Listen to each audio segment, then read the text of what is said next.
ፓውል ክብደትና ተሰከመ ኣፍቃሪቱ ኣሌሃንድራ ድማ ነቲ ካብ ዓለም ዝሓየለ ሰብ ክስዕር ይኽእል ኢሉ ዝሓስብ እንድሕር ሃልዩ $100 ይወራረድ እናበለት ትዛረብ። ብዙሕ ከይጸንሐ ጂሚ ኣነ ከሰንፎ ይኽእል እየ በላ። ኣሌሃንድራ ኸኣ ኣብ መጠረሽቲ ሓደ ጀግና ተረኺቡ ብክንደይ ኢኻ ትወራረድ ኢላ ተሓቶ። ጂሚ $50 ጥራይ እያ ዘላትኒ ምስ በለ ከቢቦሞ ዝነበሩ ተዓዘብቲ ይስሕቕዎ። ኣሌሃንድራ ኸኣ ምስቲ ካብ ዓለም ዝሓየለ ሰብ ንምውድዳር እንድሕር ደሊኹም ተናኣሳ $100 ኢኹም ክትወራረዱ ትኽእሉ ኢላ ተፍልጦም። ኣብ ጎኑ ዝነበረ ካልእ ወዲ ኸኣ ጸገም የለን ኣነ 50 ከለቁሕ እየ ከይተሕፍረኒ ኢሉ ይህቦ። ጂሚ ኸኣ ስለ ዝሃቦ ገንዘብ እናመስገነ ኣየሕፍረካን ኢሉ ይቕበሎ። ካብኡ ኣሌሃንድራ ካብ ተዓዘብቲ ክሕግዞ ዝደሊ ሰብ እንድሕር ሃልዩ ዝተወራረድኩምሉ ሰብ እንድሕረ ሰኒፉ ገንዘብኩም ዕጽፊ ኮይኑ ከም ዝምለስ ኣይትረስዑ ኢላ ትመኽሮም። እዚ ምስ በለት ካልእ ጓል $20 ትቦ። ብድሕሪኡ ኣሌሃንድራ ጽቡቕ ሕጂ ናብ ውድድርና ኢላ እቲ ጸወታ ጀመረቶ። ጂሚ ኸኣ ከም ዝበሎ ነቲ ፓውል ዘለዓሎ ክብደት ተሰኪሙ ነቲ ውድድር ኣሰነፈ። ብድሕሪኡ ኣሌሃንድራ ጂሚ ተዓዊቱ ኣጣቑዕሉ ኢላ ትዛረብ። ኮይኑ ግና ጂሚ ቅድሚ ምኻዱ ፓውል ናብ ቅድሚት ብምውጻእ ሓንሳ ኣጽንሑ እቲ ዙርያ እንተኽረርናዮ ኸ ኢሉ ይሓቶ። ጂሚ እንታይ ኢኻ ሓሲብካ ምስ በሎ ክብደት ወሲኽና ከም ዘይተሰንፈን $400 ወሲኸ ክወራረድ ይኽእል እየ ኢሉ ብምሉእ ርእሰ ተኣማንነት ይዛረብ። ጂሚ ግና ገንዘብ የብለይን ኢሉ መለሰሉ። ፓውል ኣይተሓሱ ፈሪሕካ ኢኻ ኢሉ የፋጥጠሉ። ጂሚ ኸኣ ከም ዘይፈርሓካ እኮ ሕጂ ርኢካ ገንዘብ ኣይሓዝኩን እምበር ደጊመ ንዓኻ ምስናፈይ ኣብየንን ኢሉ ይምልስ። ካብኡ ኣሌሃንድራ መንጎኦም ብምእታው ነዚ ተወዳዳሪ ክሕግዞ ዝደሊ ሰብ ኣሎ ዶ ኢላ ነተዓዘብቲ ገንዘብ መዲቦም ንኽወራረዱ ተሓቶም። ካብኡ እቲ መጀመርታ ገንዘብ መዲቡ ዝተዓወተ ተዓዛቢ ኣነ $200 ክወራረድ ኢሉ ይህቦ። ብድሕሪኡ ውድድሮም ንምቕጻል ካልእ ክብደት ይውስኹ። ፈለማ ፓውል እናረኣኻ ተመሃር ኢሉ ነቲ ክብደት ኣልዓሎ። ናይ ጂሚ ተራ ምስ በጽሐ ግና ከልዕሎ ኣይከኣለን። ጂሚ ተሰኒፉ ፓውል ንዓይ ዘሰንፍ ዋላ ሓደ ሰብ የለን ኢሉ እናተመክሐ ከሎ ሆሴ ዳንኤል ዝተባሃለ ሰራሕተኛ ጽሬት መጺኡ ኣነ ኣለኹ ኢሉ ይዛረብ። እዚ ምስ ሰምዑ ኩሎም ጣቕዒትን ዘረባን ገዲፎም ብኣግራሞት ይጥምትዎ። ዘይመስል ነገር ኢሎም ድማ ኩሎም ክስሕቑ ይጅምሩ። ካብኡ ጂሚ ኣነ ዘይሰነፍክዎ ዶ ንስኻ ሃመማ ክተልዕል ዘይትኽእል ወዲ ክተሰንፉ ኮንካ ኢሉ ይቕይዐሉ። ዳንኤል ከኣ ከም ዘሰንፈካ ብደስ ዝበለካ መጠን ገንዘብ ክወራረድ ይኽእል እየ ብምባል ብድፍረት ይዛረብ። እሺ ምስ በለ ኩሎም ተዓዘብቲ ይሳተፍ ዓቕሙ ክንሪኦ እንደሊ ኢና ክብሉ ይጅምሩ። ካብኡ ኣሌሃንድራ መንጎ ብምእታው ሕጂ ጸወታና ተወዲኡ እዩ ገንዘብካን ግዛኻን ኣይትኽሰር ንኣፍቃሪ ዘሰንፍ ዋላ ሓደ ሰብ የለን ኢላ ትመኽሮ። ዳንኤል ግና ብሓሳቡ ጸኒዑ ነፍቃሪኺ ኸየሰንፎ ማዕረ ክንድዚ ዲኺ ክትፈርሒ ይብላ። እቶም ተዓዘብቲ ፈሪሕኩም ኢሎም ምስሓቕዎም ፓውል በዘን ናይ ጣንጡ ዝመስላ ቐላጽም ከሰንፎ ይኽእል ኢልካ እንድሕር ሓሲብካ ንጀምር ኢሉ ክወዳደር ተሰማምዐ። ዳንኤል ገንዘብ ምስ ሃበ ኣሌሃንድራ እዚ ሰራሕተኛ ጽሬት እንድሕር ኣልዒልዋ $400 ክወስድ እዩ ተዘይኮይኑ ኸኣ ኩሉ ነገሩ ክስእን ኢላ ትእውጅ። እቲ ጸወታ ክጅምር እናተቓረበ ግና ዳንኤል ሓንሳ ኣጽንሑ ኣነ ገንዘበ ይደልን ኢሉ ይዛረብ። ኣሌሃንድራ እንታይ ኢኻ ደኣ ትደሊ ምስ በለቶ ኣነ ምሳኺ ኮን ጥራይ እየ ዝደሊ ኢሉ ይምልሰላ። እቶም ተዓዘብቲ ብዘረቡ ይምሰጡ። ፓውል ግና ብሕርቃና ብቐሪቡ እንታይ ማለትካ እዩ ንሳ እኮ ፍቃሪት እያ በኣ ክወራረድ ኣይክእልን ኢሉ ይምልስ። ዳንኤል ከኣ ኣነ እኮ እቲ ጸወታ ንኽምቅር ኢለ እየ ከም ተሰንፈኒ እንድሕር ርግጸኛ ተኾይንካ ዘሐርቕ ነገር የብልካን ኢሉ ይዛረቦ። ካብኡ ፓውል ጽቡቕ ንኺድ ንስኻ ፍጹም ነዚ ክትስከሞ ኣይትኽእልን ርግጸኛ እየ ኢሉ ይምልሰሉ። ኣሌሃንድራ ዝምስ ሰምዐት ብሕርቃን ፓውል ኣነ እኮ ፍቃሪትካ እየ በኣይ ክትወራረድ ኣይትኽእልን ትብሎ።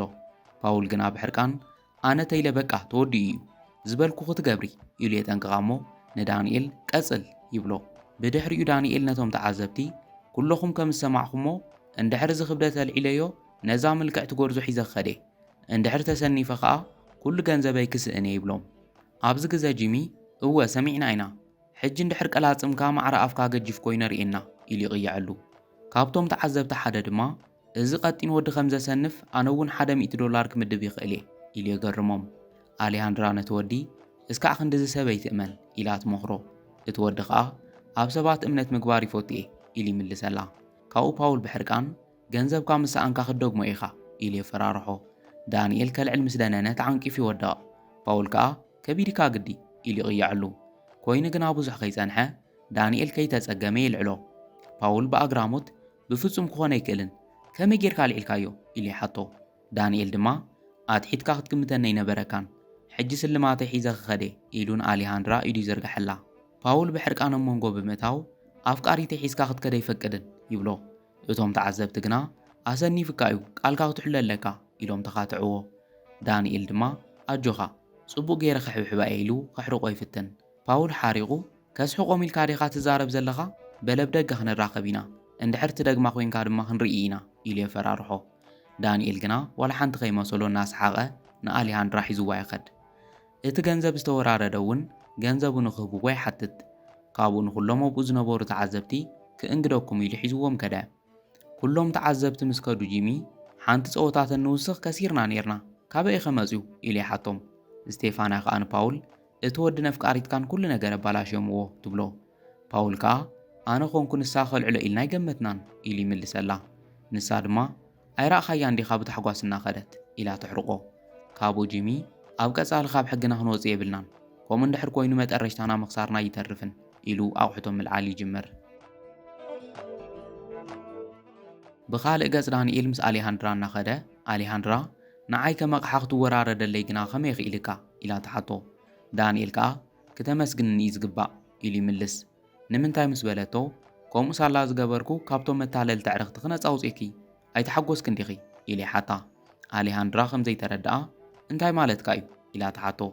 ንሱ ከዓ ኩሉ ስራሕኩም ይፈልጦ እየ ፈለማ ኩሉ ሰብ ኣብ መሓዛኹም ጂሚ እምነት ከም ዘሕድር ትገብርዎ ካብኡ ንሱ ከም ዝስነፍ ጌርኩም ኩሉ ገንዘብ ንባዕላኹም ተወስድዎ ኢሉ ይገልጸላ። ኣሊሃንድራ ከዓ እዚ ሞ ብኣይ ምስ ምውራድካ እንታይ ዘራኽብ ኣለዎ ኢላ ተሓቶ። ዳንኤል ከዓ ሓቂ ንምዝራብ ዘራኽብ የብሉን ኮይኑ ግና ንምንታይ ኣይፈልጥን ምስ ረኣኹ ደስ ኢልክኒ ኢሉ ምኽንያቱ ይገልጸላ። ኣሊሃንድራ ገጣሚ ወይ ጸሓፊ ነገር ዲኻ ኢላ ተሓቶ። ንሱ ከዓ ኩን ዝበልክኒ ንምዃን ድልው የጽብቕተይ ኢሉ ይምልሰላ። ኣሊሃንድራ ብዘረብኡ ተማሪኻ ክምስምስ በለት ኣስሒቐኪ ይብላ። ንሳ ግና ብፍጹም ኢላ ትኽዕድ። ካብኡ ገጻ ተለዋዊጡ ሕጂ ክኸድ ትፈቕደለይ ዲኻ ኢላ ተሓቶ። ንሱ ከዓ ናበይ ኢኺ ክንዲ ዝትህወኽ ዘለኺ ኢሉ ይሓታ። ኣሊሃንድራ ድማ ምኽንያቱ ኣነ ኣፍቃሪየይን ዘይፈልጦ ጋሻን ዝወራረዱለይ ንብረት ክኾነ ይደልን ኢላ ትምልስ። ካብኡ ዳንኤል ፀጉራ ዘዕረም ሲሉ ፍዮሩ ብምውፃእ እዚ ኣነዓኺ ኢሉ ይህባ። ኣሊሃንድራ ብኣግራሞት ካበይ ምፂኻዮ ኢላ ተሓቶ። ንሱ ከዓ ኣስማት ኢሉ ይቕይዐላ። ኣሊሃንድራ ደስ በሃሊት ፍዮር እያ የቐኒየለይ ኢላ ተመስግኖ። ዳንኤል ከዓ እወ ኸማኺ ምልክዕት እያ ኢሉ ይምልሰላ። ብድሕሪኡ ኣሊሃንድራ ስምካ መን እዩ ኢላ ተሓቶሞ ሆሴ ዳንኤል ይበሃል ኢሉ ይላለያ። ኣሊሃንድራ ስዒባ ቅድሚ ሕጂ ግን ኣብዚ ኸባቢ ርኢካ ኣይፈልጥን ኢላ ተሓቶ። ዳንኤል ጋሻ ኢሉ ምስ መለሰ ጽቡቕ ሌላ ኢላ ኢዳ ንሰላምታ ትዝርጋሐሉ። ንሱ እውን ኢዳ ሒዙ ንስኺ ኸመን ይስምኪ ኢሉ ይሓታ። ንሳ ከዓ ኣሊሃንድራ ይበሃል ሕጂ ክኸዶ ኢላ ተሓቶ። ንሱ ከዓ ሕራይ ቅድሚ ምኻድክ ግና እንድሕር ደጊምና ክንራኸብ ትደሊ ኮይንክ ክፈልጥ ምደለኹ ኢሉ ይሓታ። ኣሊሃንድራ ኣይፈልጥን እናበለቶ ግና ፓውል ብጉያ መፂኡ ኣብ መጠረሽታ ረኺበካ ኢሉ ንባእሲ ይዳሎ። ኣሊሃንድራ ግና መንጎ ብምእታው ፓውል ህድእ በል ኢላ ክተገላግሎም ትፍትን። ፓውል ብሕርቃን ነዚ ቐጢን ወዲ ፈቲኽዮ ዲኺ ኢሉ ይሓታ። ንሳ ከዓ ከምኡ ኣይኮነን ኣብዚ ውከት ክትፈጥር ግና ኣይደልየካን ኢላ ትዛረቦ። ፓውል ንዘረባኣ ዕሽሽ ኢሉ ደጊምካ ጠላዕ ከምዘይትፃወት ክገብረካ ኢሉ የፈራርሖ። ዳንኤል ድማ ኣነ ከዓ ብዛዕባ ትሰርሖ ዘለኻ ምትላል ንኹሉ ሰብ ክሕሱ እየ ይብሎ። ፓውል ሕርቃኑ ጠፊኡ እንታይ ኢኻ ትዛረብ ዘለኻ ኢሉ ምስ ሓተቶ ዳንኤል ኩሉ ነገር ይፈልጥ እየ ኢሉ ይምልሰሉ። ፓውል ከዓ መን ሞ ንዓኻ ክኣምነካ ኢሉ ይዛረብ። ኣሊሃንድራ ክልቲኹም ግደፉ እናበለት ፓውል ምሳኻ ኣብ ገዛ ክንዘራረብ ኢና ንስኻ ግና ተጠንቀቕ ኢልዎ ኣፍቃሪቱ ሒዙ ይኸድ። ናብ እኒ ጂሚ ምስ ከዱ ስቴፋንያ መጠረሽቱ መፂኽ ዶ ኢላ ንኣሊሃንድራ ብሕማቕ ዓይኒ ትጥምታ። ጂሚ ከዓ እቲ ሰራሕተኛ ጽሬት ከመይ ረኺብክዮ ኢሉ ይቕይዐላ። ኣብዚ ግዜ ፓውል ዋላ ሓንቲ ዘረባ ክሰምዕ ይደልን ኢሉ ሒዝዎም እናኸደ ኣሊሃንድራ ድሕሪ ሕጂ ምሳኹም ክሰርሕ ይደልን ኢላ ትዛረቦም። ካብኡ ኩሎም ዘይገመትዎ ዘረባ ኮይንዎም ንድሕሪ ተመሊሶም ይጥምትዋ። ኣፍቃሪኣ ፓውል ድማ እንታይ በልኪ ኢሉ ኸፈራርሓ ይፍትን። ኣሊሃንድራ ግና ይኣኽለኒ እዚ ስራሕ ምሳይ ኣይከድን ኢላ ብግልፂ ትዛረቦም። ስቴፋንያ ናይ ዘንቲ ዕለት መሓዙትኪ ደቓይቕ ጥራይ ብትፈልጥዮ ሰራሕተኛ ጽሬት ክትልውጥና ኢላ ተፋጥጠላ። ኣሊሃንድራ ከዓ ከምኡ ኣይኮነን ንሰርሖ ዘለና ነገር ግና ጽቡቕ ኣይመስለንን ኢላ ክተረዳኣ ትፍትን። ስቴፋንያ ግና ብሕርቃን ገንዘብ ክትውሃብ ከለኺ ብሓጎስ ትዘሊ ከም ዘይነበርኪ ሕጂ ጻድቕ ንምዃነይ ትፈትኒ። ነቲ ሰራሕተኛ ጽሬትከ እንታይ ከም ንሰርሕ ነጊርክዮ ዲኺ ኢላ ተዓታ። ንሳ ኸኣ ኣይነገርክዎን ግና ኩሉ ይፈልጥ እዩ ኢላ ትምልስ። ስቴፋንያ ቀጺላ ኣይተሓስዊ ሸይጥክና ኢኺ ኢላ ትወቕሳ። ኣብ መጠረሽታ ፓውል ናብኣ ቀሪቡ ኣነ ኺድ እስካዕ ዘይበልኩ ክትከደ ኣይትኽእልን ኢሉ የፈራርሓ። ንሳ ኸኣ ኣይትጋገ ፓውል ንዓይ ክትውስነለይ ኣይትኽእልን ኢኻ ኢላ ብድፍረት ትዛረቦ። ንሱ ድማ ይኽእል እየ እንታይ ክተምፂ ኢሉ የፋጥጠላ። ጂሚ ክደፋ ኢሉ ከድኦም እናፈተነ ፓውል ኣብ ገዛ ስራሕ ኣለና ኢሉ ሒዝዋ ይኸድ። ንጽባሒቱ ኣሌሃንድራ ጠላዕ ንምጅማር እናተዳለወት ዳንኤል መጺኡ ሰላም ኣሌሃንድራ ገጽ ክድኣታይ ኮይኑ ኢሉ ይሓታ። ንሳ ኸኣ ዋላ ሓንቲ ኣይኮንኩን ክብደት ወዲቕኒ ኢላ ትምልስ። ዳንኤል ግና ናይ ኣፍቃሪ ክኢዲ ግና ዝመስል ኢሉ ሓቂ ንኽትዛረቦ ይሓታ። ኣሌሃንድራ ዝሓተታ ምምላስ ገዲፋ ሆሴ ዳንኤል እንድሕር ፓውል ረኺብካ ኣብ ዓብ ጸገም ኢኻ ክትኣቱ እንተኸድካ ይሕሽ ኢላ ትመኽሮ። ንሱ ኸኣ ንስኺ ምሳይ ንምኻድ እንድሕር ተሰማሚዐ ጥራይ እየ ዝኸድ ኢሉ ይምልሰላ። ካብኡ ዳንኤል ንዕናይ ዋላ ሓንቲ ትኸስርዮ ነገር የብልክን ኢሉ ኸእምና ይፍትን። ንሳ ግና ብኣግራሞት ኣይትፈልጠንን ኣነ እውን ኣይፈልጠካን ኢላ ትዛረቦ። ዳንኤል ከዓ ተቐቢሉ እቲ ዝገርም ነገር ኮዝ እዩ ትማሊ ፈሊጠኪ ክንሰይ ምሳይ ዝዓበኺ እዩ ዝመስለኒ ዘሎ ኢሉ ይዛረባ። ካብኡ ኣሌሃንድራ ጽሉል ዲኻ ኢላ ተሓቶ። ንሱ ኸኣ ሓደጋ ዘይፈርሑ ጽሉላተ ዘይነብሩ ዓለምና ከም ዘይምተለወጠትን ኣጆኹ ንዕናይ ኢሉ ኸእምና ይፍትን። ኣብ መጠረሽታ ምናልባሽ ክመጽእ ይኽእል እየ ቃል ግና ኣይኣትወልካን ትብሎ። ዳንኤል ኣብቲ ታሕታይ ክጽበይኪ እየ ምስ በላ ዝመጽእ ኣይመስለንን ብዙሕ ተስፋ ይትግበር ኢላ ትዛረቦ። ንሱ ኸኣ ከምቲ መጽእ ርግጸኛ እየ ኢልዋ ይኸድ። ብዙሕ ከይጸንሐት ስቴፋንያ መጽያ ሕጂ እውን ምስ ሰራሕተኛ ጽሬት ተዕልል ኣለኺ ኢላ ተፋጥጠላ። ንሳ ድማ ንሱ ኮብዚ ይሰርሕ ኢላ ትምልስ።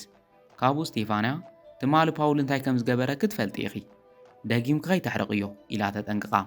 ኣሌሃንድራ ግና ኣብ ዘይምልከተክ ነገር ኣይትእተዊ ኢላታ ትኸድ።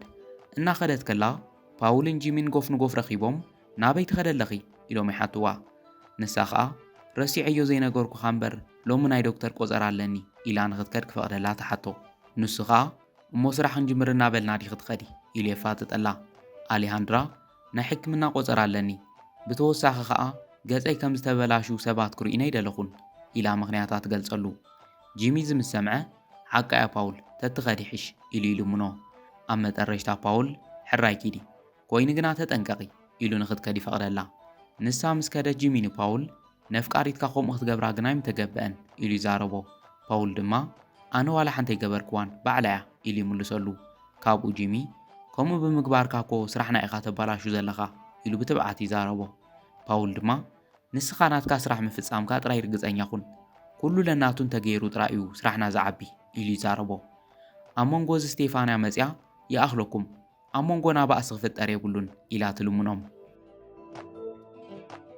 ብኻልእ ገጽ ኣሌሃንድራ ናብ ዳንኤል ብምኻድ ምርኻብና ሓደጋ ስለ ዘለዎ ደጊምካ ንኸይትረኽበን ንኸጠንቅቐካ እየ መጽየ ኢላ ትዛረቦ። ንሱ ኸኣ ነፍቃሪ ኸኣ ናይፈርሖን ኢሉ ይምልሰላ።